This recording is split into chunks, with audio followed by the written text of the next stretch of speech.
Na pia tuko na court orders ambazo watu wetu walikuwa wamepata kule.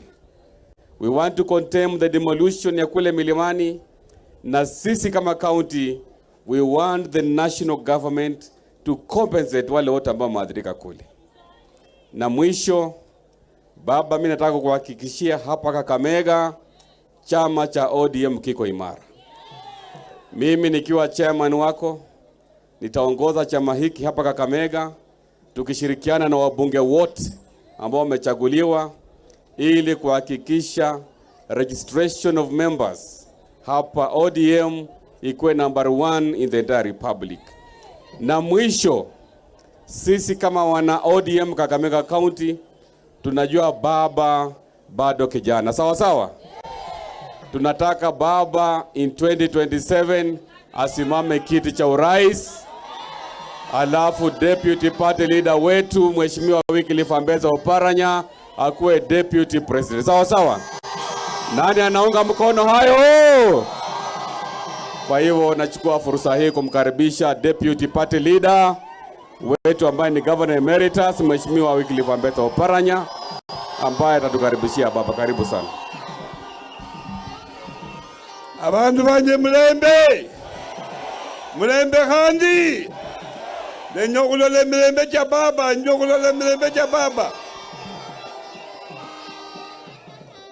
Mnajua kwa sababu tuko hapa.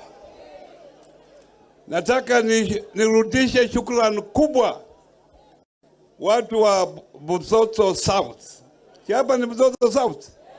Ukienda hapo ni Marama West. Na North iko hapo. Si ndio? Nyinyi mlipika hapa kura vizuri sana. Mkapigia MCA wa hapa ni wa ODM. Sijua kwa wapi. Ndio huyo.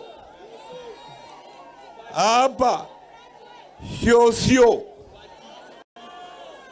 ni wa ODM.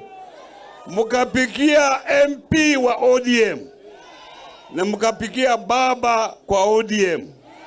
Na mkapigia governor na woman rep. Si ndio? Nataka mshikilie hapo. Ndio kwa sababu tumeamua tuje hapa tusajili members wengi. Nataka nione wale wataingia katika chama cha ODM. Sawa sawa. Jambo la mwisho, nimesoma kwa magazeti leo wale wenzetu wa KK Kenya Kwisha hawataki referendum. Sisi tulikubali mambo ya mazungumzo. Tulikubali na Mheshimiwa Raila baba yetu akachukua watu 3 waende huko kwa mazungumzo. Na hiyo mazungumzo watu walikuwa na haki ya kwenda huko kutoa maoni yao.